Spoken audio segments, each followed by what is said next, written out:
Pakistan cricket board में करोड़ों का घोटाला हुआ है जिसने क्रिकेट की दुनिया को हिलाकर रख दिया है, बवाल मच गया है। जी हां, पाकिस्तान क्रिकेट बोर्ड अक्सर ही चर्चा में रहता है। कभी तो अचानक से वो कप्तान बदल देते हैं, कभी बोर्ड के मेंबर बदल जाते हैं, तो कभी सपोर्ट स्टाफ यानी कि सिलेक्शन कमेटी से लेकर खुद पाकिस्तानी प्लेयर तक कोई भी वहां पर स्टेबल नहीं है। लेकिन इस बार तो हद हो गई, क्योंकि मामला बिल्कुल अलग है। पाकिस्तान क्रिकेट बोर्ड यानी कि पीसीबी में इस बार कहा जा रहा है घोटाला हुआ है, जिसका खुलासा नई रिपोर्ट में किया गया है। जी हां, दरअसल सामने आई इस रिपोर्ट के मुताबिक करोड़ों रुपए की हेरा फेरी इस बोर्ड में हुई है। क्या मामला, चलिए आपको जरा डिटेल में बताते हैं। पाकिस्तान के ऑडिटर जनरल ने पीसीबी में करोड़ों रुपए के फाइनेंशियल अनियमितताओं के कॉन्ट्रैक्ट और इलीगल नियुक्ति का पर्दाफाश किया है।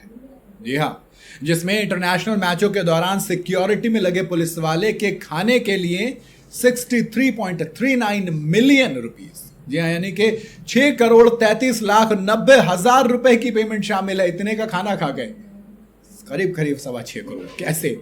इस रिपोर्ट में कराची के हाई परफॉर्मेंस सेंटर में अंडर 16 एज ग्रुप के 3 कोच को अवैध तौर से नियुक्त भी किया गया है। इन कोचों को सैलरी के तौर पर 5.4 मिलियन यानी करीब 54 लाख रुपए दिए गए हैं।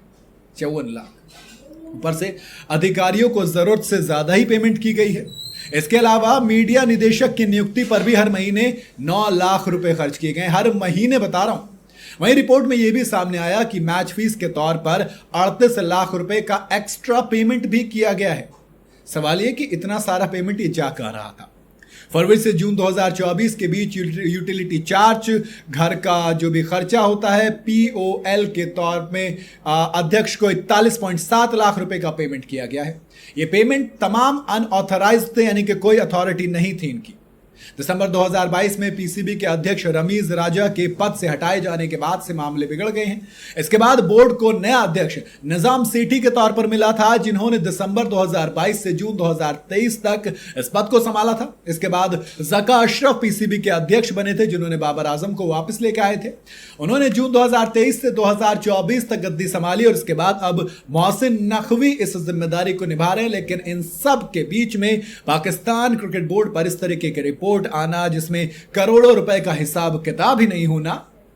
अब शायद खिलाड़ी पूछ रहे होंगे, अरे वो हमसे सवाल पूछ रहे थे, जरा इनके तो जवाब दीजिए कि आखिर इतना पैसा जा कहां रहा है। करोड़ों का खाना खाया जा रहा है सिक्योरिटी में, और एक्स्ट्रा पेमेंट हो रही है। 3-3 कोचेस का आता पता नहीं है, लाखों में पेमेंट एक्स्ट्रा कर दी जा रही है। खैर, पाकिस्तान है, आप क्या उम्मीद कर सकते हैं। फिलहाल तो क्रिकेट बोर्ड तो छोड़िए, यहाँ टीम स्टेबल नहीं है।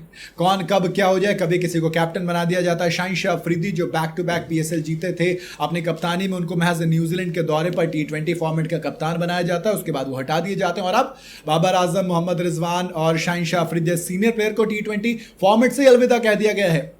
तो बहरहाल, ना तो पाकिस्तान की टीम ना क्रिकेट बोर्ड, कुछ भी स्टेबल है नहीं। आपका क्या कहना है इस घोटाले पर, कमेंट में जरूर बताइएगा।